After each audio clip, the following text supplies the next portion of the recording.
तरुण भारत नागपूर दिनांक 5 फेब्रुवारी 2023 आसमंत अमृतकाळाची मुहूर्तमेढ. लेखक यमाजी मालकर. कोविड महामारीमुळे जगाची झालेली प्रचंड हानी, रशिया युक्रेन युद्धाने वाढवलेली काळजी आणि एकूणच जगाच्या नाजूक बनलेल्या अर्थव्यवस्थेच्या पार्श्वभूमीवर जगात 5व्या क्रमांकाची अर्थव्यवस्था असलेल्या भारताच्या केंद्रीय अर्थसंकल्पाविषयी सर्वांनाच कुतूहल होतं. अशा आव्हानात्मक परिस्थितीत सरकार पायाभूत सुविधांवरील तरतूद म्हणजे भांडवली खर्च वाढवणार का? हा खर्च भागवण्यासाठी नव्या कर तरतुदी करणार का? इन्कम टॅक्स भरणाऱ्या नोकरदार आणि मध्यम वर्गाला कसा दिलासा देणार? संख्येने सर्वाधिक असलेल्या शेतकऱ्यांसाठी पतपुरवठा किती वाढवणार? आर्थिक निकषांवर सर्वात खालचा वर्ग असलेले गरीब आणि आदिवासी यांच्या आर्थिक सबलीकरणाचा पुढील टप्पा काय असणार? भारतीय अर्थव्यवस्थेच्या वाढीत मोठी भूमिका असलेल्या छोट्या आणि मध्यम उद्योजकांना प्रोत्साहन देऊन रोजगार संधी वाढवणार की रोजगार वाढीसाठी वेगळा काही पर्याय जाहीर करणार? आणि या सर्व मुद्द्यांचा विचार करून तंत्रज्ञान आणि डिजिटल क्रांतीवर स्वार होत असलेल्या विकासाचा वेग कायम ठेवणार की आगामी निवडणुका डोळ्यांसमोर ठेवून लोकप्रिय घोषणा करणार? असे कुतूहलाचे अनेक मुद्दे होते. कोविड महामारीतून लवकर सुटका करून घेण्यासाठी सरकारने ज्या गतीने पावलं उचलली आणि रशिया युक्रेन युद्धामुळे निर्माण झालेल्या आव्हानांचं जसं शिताफीने संधीत रूपांतर केलं, अगदी त्याच धर्तीवर अर्थमंत्री निर्मला सीतारामन यांनी आपल्या 5व्या अर्थसंकल्पातील विविध तरतुदींद्वारे देशाची अर्थव्यवस्था मजबूत असून ती आणखी वेगवान होऊ शकते याचे सर्व संकेत दिले आहेत. उत्पादन क्षेत्राला मोठं बळ. रोजगार वाढीसाठी महत्त्वाच्या असणाऱ्या पायाभूत सुविधांसाठी 10 लाख कोटींची म्हणजे 33% वाढीव तरतूद ही फार महत्त्वाची गोष्ट आहे. रेल्वेसाठीची केली गेलेली आतापर्यंतची सर्वोच्च तरतूद 2.40 लाख कोटी ही यात धरली पाहिजे. चांगले रस्ते, रेल्वेमार्ग, हवाई वाहतूक, पाणी, स्वच्छता, सिंचन आणि हरित ऊर्जा यावरील ही तरतूद कोणत्याही भेदभावाशिवाय सर्वांचा जीवनस्तर उंचावण्यासाठी महत्त्वाची ठरते. देशातील नागरिकांचं दरडोई उत्पन्न एका दशकात दुप्पट म्हणजे आता 1.97 लाख इतकं झालंय.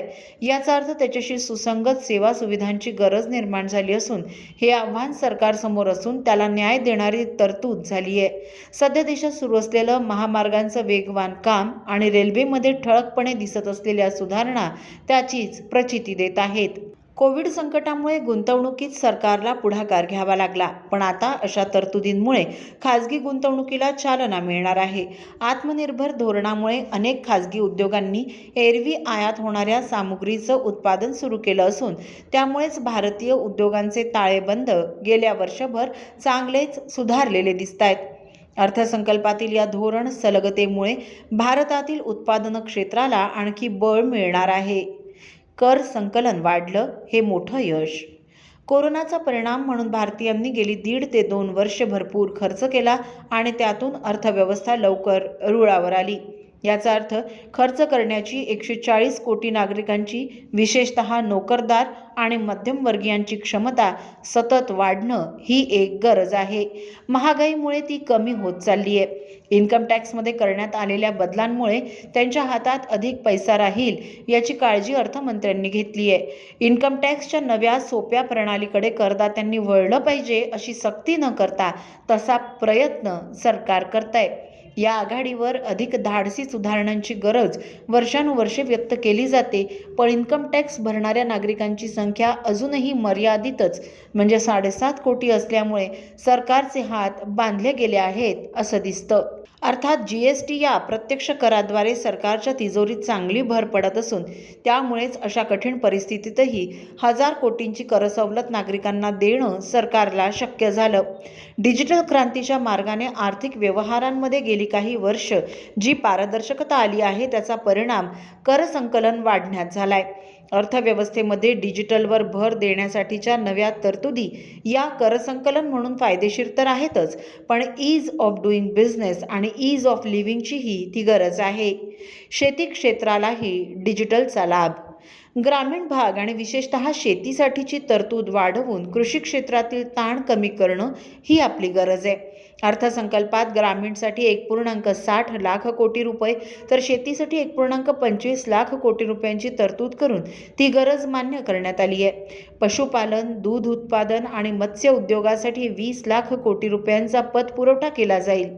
शेतीसाठीच्या स्टार्टअपसाठी फंड, सामूहिक डिजिटल रचना, नैसर्गिक शेतीसाठी 1 कोटी शेतकऱ्यांना प्रोत्साहन, श्री अन्न म्हणजे भरड धान्याच्या उत्पादन वाढीसाठी हैदराबादच्या संस्थेला मदत, सुमारे 63,000 क्रेडिट सोसायट्यांच्या संगणकीकरणासाठी 2,516 कोटी रुपयांची तरतूद, 500 गोबरधन प्रकल्पांसाठी 10,000 कोटी रुपयांची तरतूद, अशा काही तरतुदींमुळे शेतकऱ्यांना प्रत्यक्ष आणि अप्रत्यक्ष लाभ होणार आहेत. समाजातील दुर्बल घटकांसाठी सबसिडी दिली पाहिजे याविषयी दुमत असण्याचं कारण नाही, मात्र पतपुरवठ्याची उपलब्धता ही खरी गरज आहे. या पार्श्वभूमीवर सबसिडी कमी करून पतपुरवठा वाढवून त्यांना मूळ प्रवाहात सामावून घेण्याचा धाडसी प्रयत्न अर्थसंकल्पात करण्यात आलाय.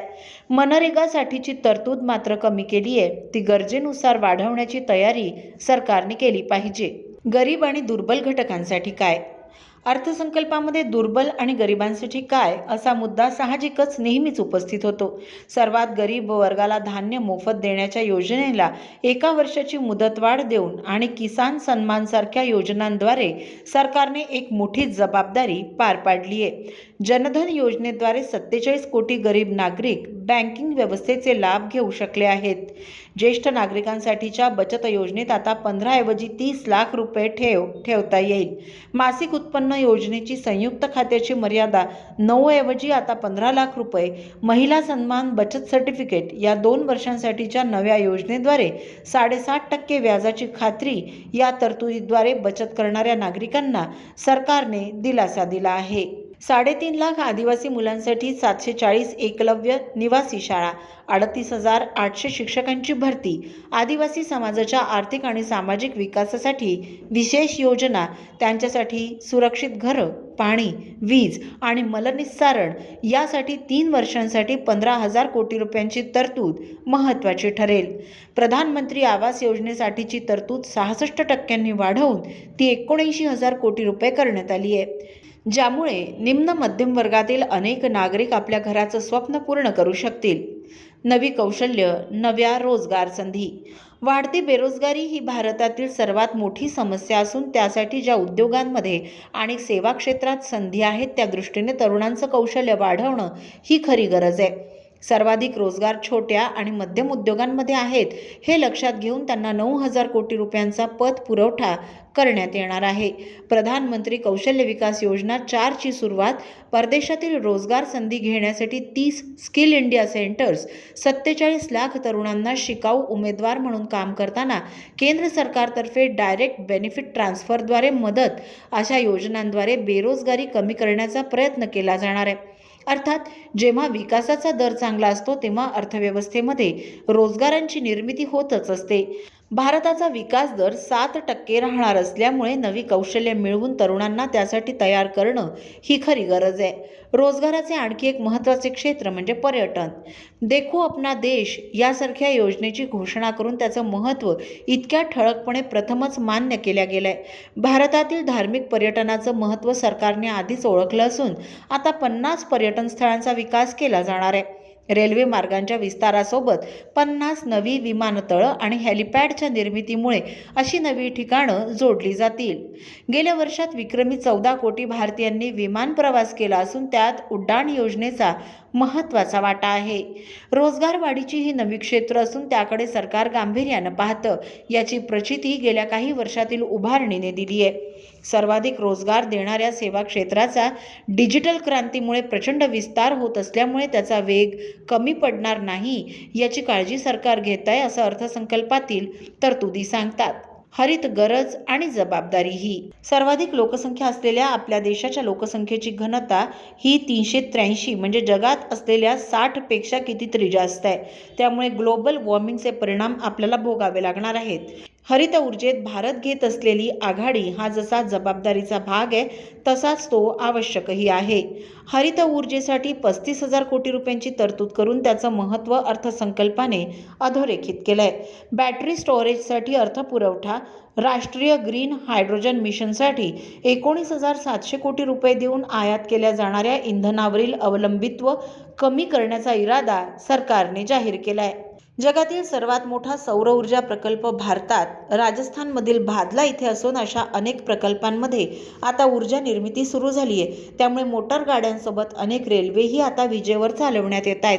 कार्बन उत्सर्जन कमी करण्याचे हे प्रयत्न पर्यावरणाच्या संरक्षणासाठी तर महत्त्वाचे आहेतच, पण भारताचं परकीय चलन वाचवण्यासाठीही ते गरजेचे आहेत. आर्थिक शिस्तीतही मजबूत. आता अर्थसंकल्पाची काही ठळक आकडेवारी आपल्याला काय सांगते ते पाहूया.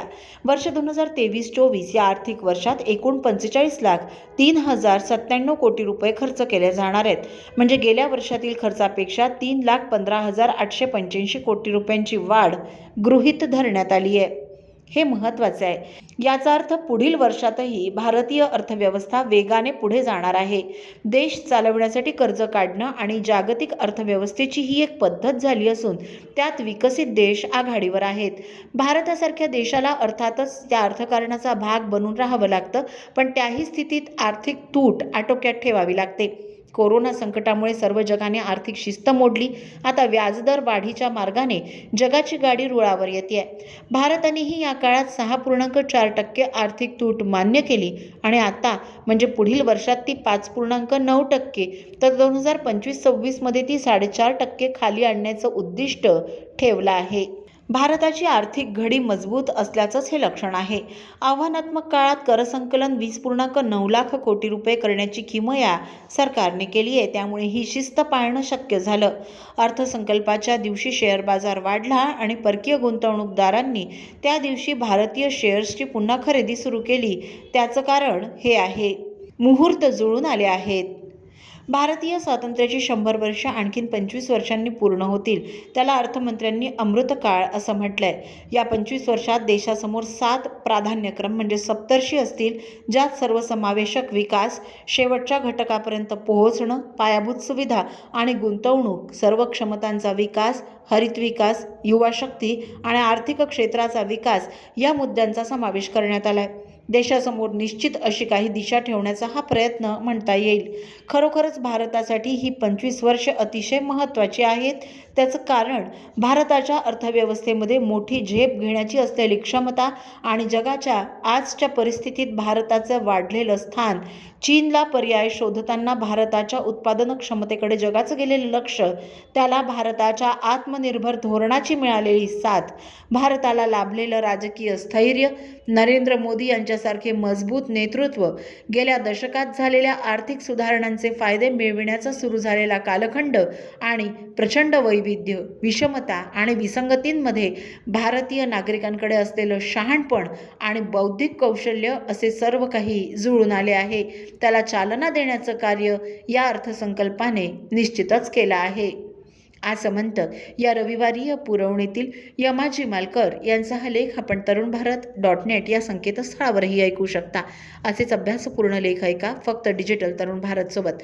त्यासाठी आमच्या YouTube चॅनलला लगेच सबस्क्राईब करा, लाईक करा, शेअरही नक्की करा. धन्यवाद.